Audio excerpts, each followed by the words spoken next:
तो आज हम लोग 10th क्लास के साइंस का इलेक्ट्रिसिटी के कॉम्बिनेशन ऑफ रेजिस्टर्स के न्यूमेरिकल सॉल्विंग अप्रोच देखेंगे। ठीक है, उसके बाद न्यूमेरिकल्स भी लगाया जाएगा। तो सबसे पहले बात करते हैं series combination. Series combination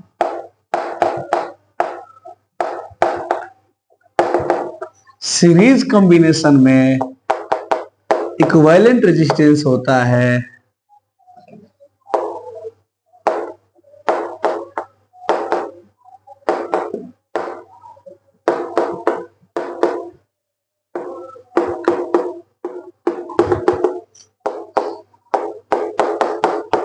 sum of all resistors, sum of all resistors use ना, मतलब क्या है, सम ऑफ ऑल रेजिस्टर्स।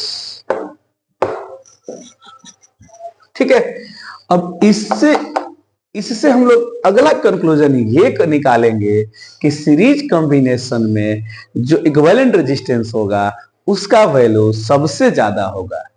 मतलब कोई भी सर्किट में इतना बड़ा रेजिस्टेंस यूज नहीं कर पाएंगे जितना कि उसका इक्विवेलेंट रेजिस्टेंस आता है।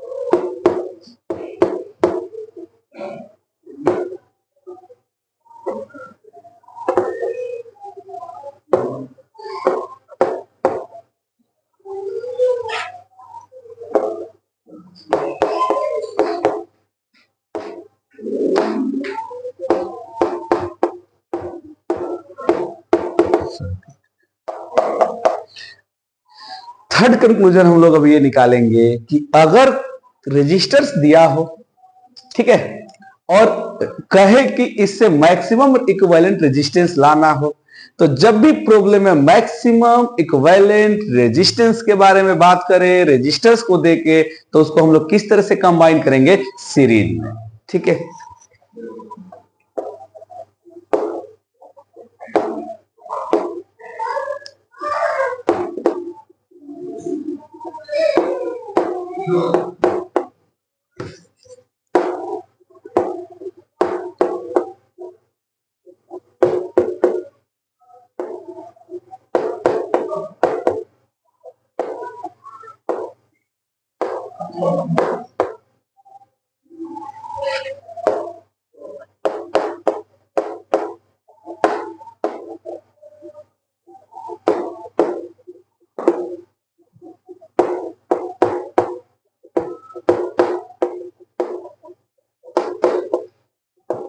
ठीक है, जितने भी रेजिस्टर्स दिए होंगे उसको सीरीज में कंबाइन करेंगे तो हमको मैक्सिमम रेजिस्टेंस या मैक्सिमम इक्विवेलेंट रेजिस्टेंस मिलेगा।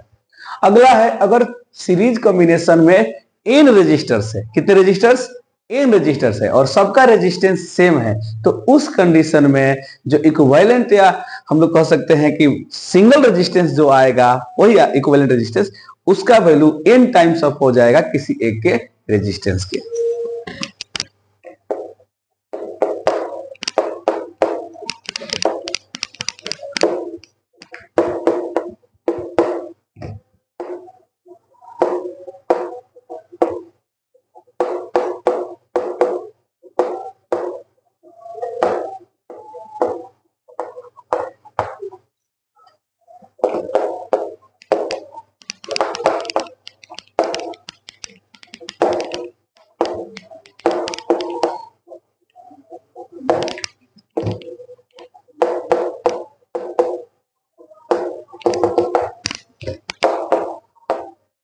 आर एस लिख देते हैं, एन टाइम्स ऑफ आर होगा। बहुत ही इंपॉर्टेंट है, जहां पर एन क्या है, where n is a number of resistance, number of resistance.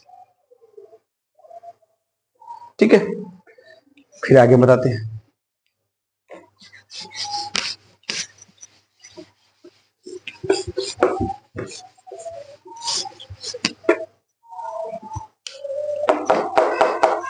Series combination में करंट सेम होता है, हर एक रजिस्टर से सेम करंट पास करता है, वोल्टेज अलग अलग होता है। तो इसमें वोल्टेज कैसे निकालते हैं देखते हैं। Potential difference through etch resistance, तो मान लेते हैं V1 I इंटू R1 होगा, V2 I इंटू R2 होगा, and V3 I into R3 होगा। इसी तरह से डॉट डॉट डॉट हम लोग लगा के और V4 V5 भी निकाल सकते हैं।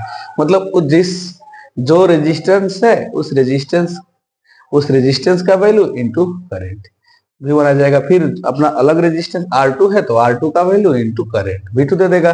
फिर I इंटू R3 का वैल्यू वहां का पोटेंशियल ड्रॉप V3 दे देगा। इस तरह से हम लोग निकालते हैं, ठीक है। तो इसके बाद सीरीज कॉम्बिनेशन में और क्वेश्चन बनने का chance V equal to I R हो ही गया, आई का वैल्यू गिवन ही रहता है।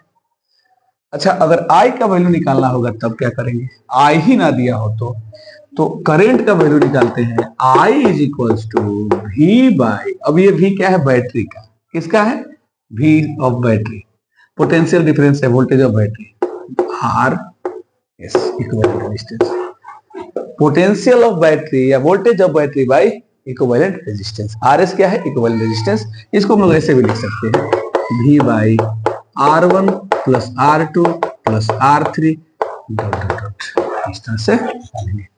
तो सीरीज के लिए तो हो गया। अब थोड़ा हम लोग पैरेलल कॉम्बिनेशन के लिए भी देख लेते हैं, फिर न्यूमेरिकल। अगर आज टाइम मिलेगा तो ठीक है, नहीं तो एक और इसका वीडियो बना देंगे तो हो जाएगा कंप्लीट। पैरेलल कॉम्बिनेशन की बात करते हैं, पैरेलल कॉम्बिनेशन।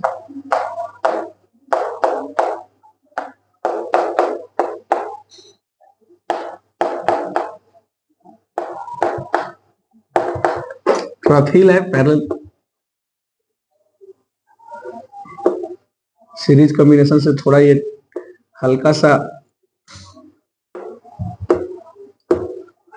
टफ होता है, इसलिए थोड़ा फील आने के लिए हम इसमें सर्किट को बना देते हैं।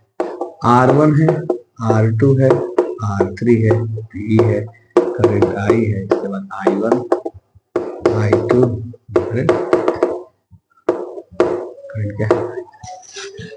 इसमें जो इक्विवेलेंट रेजिस्टेंस होगा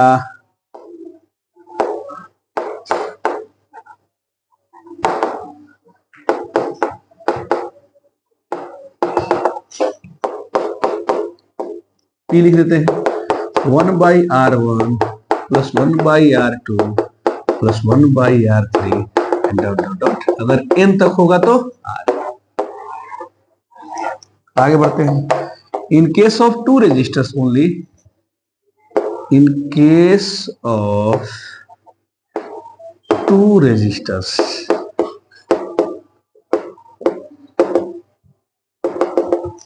वन बाई आर पी हो जाएगा, केवल दो ही लिखेंगे ना, 1/R1 प्लस 1/R2, और इसका हम अगर एलसीएम है तो R1 plus R2 by R1 into R2। हमको आरपी चाहिए तो इसका रेसिप्रोकेट कर, दोनों तरफ रेसिप्रोकेट कर देते हैं, दोनों को रेसिप्रोकल ले लेते हैं, तो ये आरपी आ गया। इधर क्या आ जाएगा, R1 इंटू R2। ये केवल 2 के लिए वैलिड है बस, ठीक है, सिर्फ दो रजिस्टर के लिए ही वैलिड है। इसको हम लोग क्या लिख सकते हैं, product of resistance divided bye, नीचे क्या है, सम ऑफ।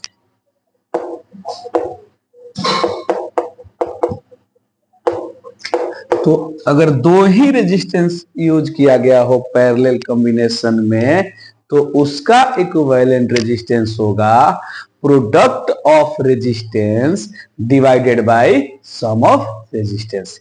अब इससे तो इतना मालूम है, प्रोडक्ट किसी भी दो रियल नंबर्स के प्रोडक्ट तो सम से ज्यादा ही होगा ना। इसका मतलब यह है कि जो पैरेलल कॉम्बिनेशन का इक्विवेलेंट रेजिस्टेंस होता है वो मिनिमम होता है, सीरीज में मैक्सिमम था, इसका क्या है, मिनिमम है। तो अगला यही लिखते हैं।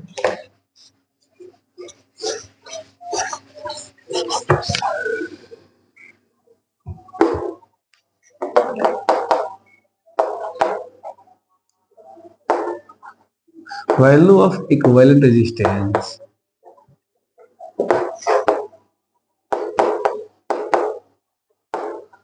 is minimum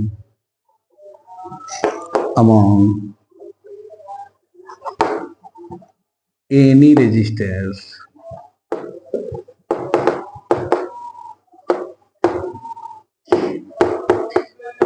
सर्किट में यूज होता है।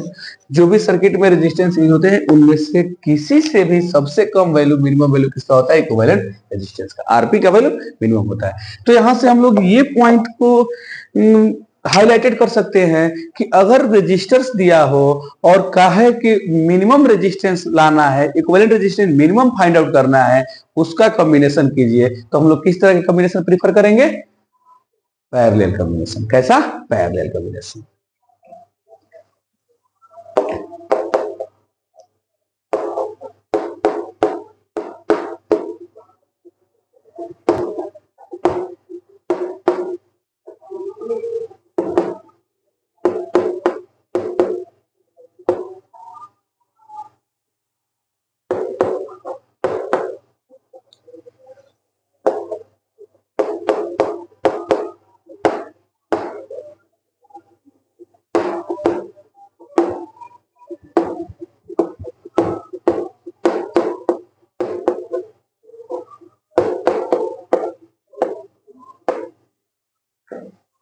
इन पैरेलल। ठीक है, कैसे कनेक्ट होना चाहिए? पैरेलल। हाँ, अब एक और इसमें फॉर्मूला बन सकता है। अगर सारे रेजिस्टर्स का वैल्यू, जितने भी रेजिस्टर्स दिए उनके रेजिस्टेंस सबका इक्वल हो और n रेजिस्टर दिया हो, तो इसका इक्विवेलेंट रेजिस्टेंस क्या होगा?